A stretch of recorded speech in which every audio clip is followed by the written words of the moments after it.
ලස්සන voice over එකක් නේද බලාපොරොත්තු වුනේ. අහම්බින් රෙකෝඩ් වුණ ඔහුගේ කතාව අපි ඔහුගෙන්ම දැනගනිමු. හොරණ ප්‍රාදේශීය සභාවේ අපි ගාව තියෙන මතක සටහන් වලින් පොඩ්ඩක් අපි කතාව එක්කම බලමු.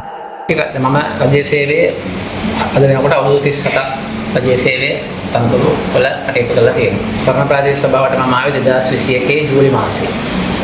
මම එනකොට අශෝක රන්තුල සභාපතිතුමා මෙතන සභාපති දරුවා මම කොළඹ නගර සභාවේ තමයි මගේ වැඩි කාලයක් ගත කරේ අවුරුදු 31ක් කොළඹ ගත කළා.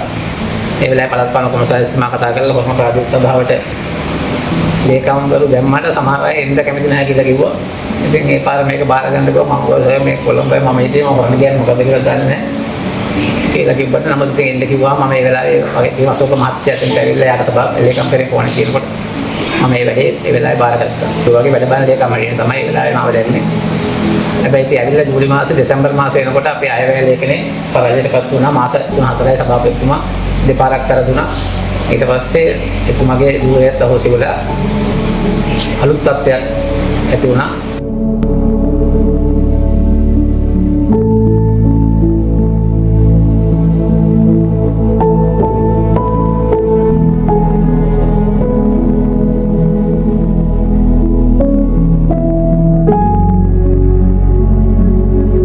ඒ වෙලාවේ නීතිමය තත්ත්වයන්ට මුහුණ දෙලා අපි උපසභාපතිතුමා සභාපති ධුරයටපත් වෙලා. ඉතින් ඒ අවුරුද්දක් තව ඊළඟට 2022 අවුරුද්ද අපිට ගත කරන්න ඕනේ උපසභාපතිතුමාගේ සභාපතිත්වයෙන් යුතුව ඒ සභාව ගෙනගෙන අරගෙන ගියා.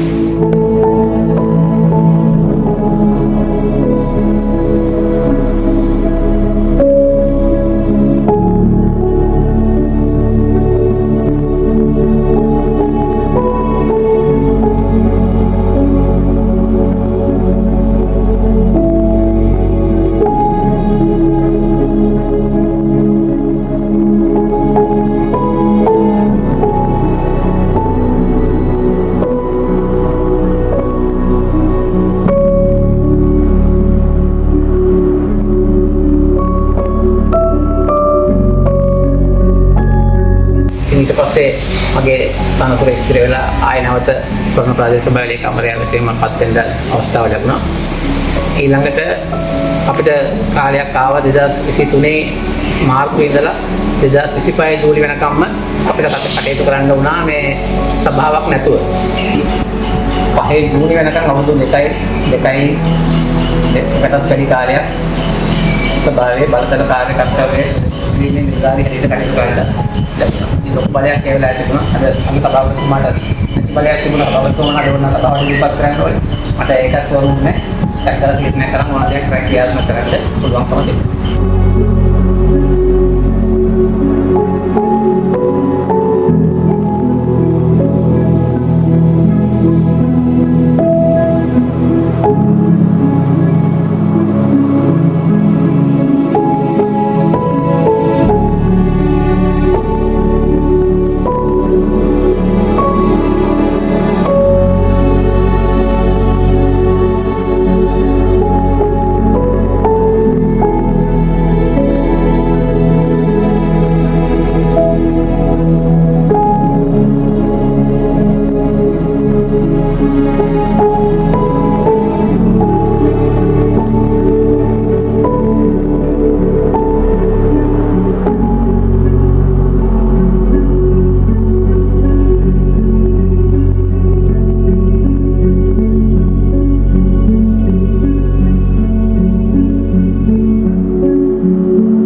පස්සේ ජූනි මාසෙ මෙතුමන්ලාපත් වුණා. හොඳ කණ්ඩායමක් සභාවටපත් වෙලා තියෙනවා. අපිට සතුටු වෙන්න පුළුවන් ඕනේ. දැන් මාස 6ක් විතර වැඩ කරලා කියලා ඉතා හොඳින් සුබදශීලීව නිලධාරීන් එක්ක වැඩ කරන්න පුළුවන් කණ්ඩායමක් පත් වෙලා තියෙනවා. මට කොහොම වුණා කියන කණ්ඩායමක් එක්ක වැඩ කරනවා. එතුමාගේ විශ්ලේෂණයේදී ඉතාම හොඳින් නිලධාරීන් පැත්ත සාවධානව ඉතින් තනියම නෙමෙයි එතුමාට තියෙනවා මන්ත්‍රී මණ්ඩලයක් තියෙනවා, පල්පදේශ ජනතාව ඉන්නවා, පක්ෂයක් තියෙනවා. ඉතින් එක පැත්තක් නෙමෙයි. ඉතින් මේ හැම පැත්තම බලලා ඕනේ තීරණ ගන්න. ඒක එහෙම ගන්න එක දේශි වැඩක් නෙමෙයි. අපිට කෙරුණාට අපි අත්දැකීමවත් මේක කාර්යයක් ඒක තනියම අරන් ගිහින් මම දන්නවා ඒක ඉතාම දරදුම් කටයුත්ත. ඉතින් ඒක වුණා මේක විසඳන විදිය ඔයගොල්ලෝ බලන විදිය නෙමෙයි ඒක විසඳන්න තියෙන්නේ. ඒකට තමයි ඒ කටයුත්ත අපි මේ මාස 6න් දැක්කා. දක්ෂ විදියට ඒක කටයුතු වලට කැදියක් දෙනවා. මම ගොඩක් වෙලාට දැක්කා. ඉතින් ඒක අපේ සභාවට ශක්තිය ඉස්සරහට මේ සභාව කවවුරු තුනක් හතරක් මම අපිට පාලනය කරගෙන යන්න කාලය තියෙනවා.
merit goes to horner.ps.gov.lk.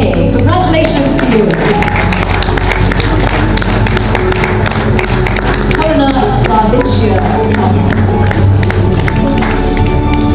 Merit winners, horner.ps.gov.lk belonging to the Horner Pradeshya Sabha.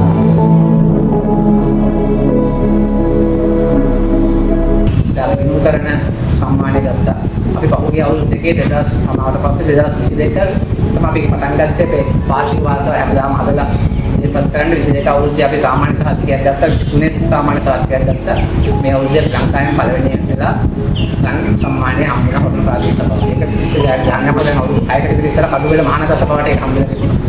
නමුත් ප්‍රාදේශ සභාවට අපි පස්සේ පළාතේ පළවෙනි පාර්ටි එක දිනා ගන්නවා. ඉතින් ඒක හම්බුනේ හැමදෙනාම එකතු වෙලා කණ්ඩායම් කැලියට ඒකිනු. අපි පහුගිය කාලේ මට මුණ දුන්න ලොකු ප්‍රශ්න ටිකක් තමයි පයිතර මට එනකොට විශ්‍රාමය යවන්න බෑ අවුරුදු 45කට වැඩි ප්‍රශ්න ගොඩක් තියෙනවා දිනවල භාෂා ප්‍රවේශතාවයක ආසලා නැහැ. දැන් අද සභාවේ කිසිදු සේවකයෙකුට ඒ ප්‍රශ්නේ නැහැ. සියලුම සේවකයන් විස්තර කරලා තියෙනවා. අපි 40 දෙනෙක් හිටියා විස්තර වෙන්නේ නැතුව කවුන්ට් විස්තරපත් වෙන ටික දීලා තියෙනවා. විස්තර වුණත් සුදුසුකම් නැතුව හිටියා ඒගොල්ලෝ සුදුසුකම් සියලු දෙනාගේ කපුල දීලා තියෙනවා. MD කිව්වා PVC1 දෙනාට දුන්නා. දෙමළ භාෂා ප්‍රවේශතාවය සමත් වෙන්නේ නැතුව හිටිය 91 දෙනෙක් ඒ අනුගාමන පාඨමාලා කරලා පොල්ලේ සහතික පත්‍රය දීලා තියෙනවා. එතකොට අද අපේ කාර්ය මණ්ඩලය ඒ දෙයින් සම්මත වෙලා තියෙනවා. උන්ට කිසිදු ගැටලුවක් නැහැ. දැන් වැඩ කරන්න විතරයි තියෙන්නේ. නම් අපේ සර් මාව විමර්ශන කරලා හැමදාම ඇවිල්ලා. ඊපස්සේ මම සර් එක්ක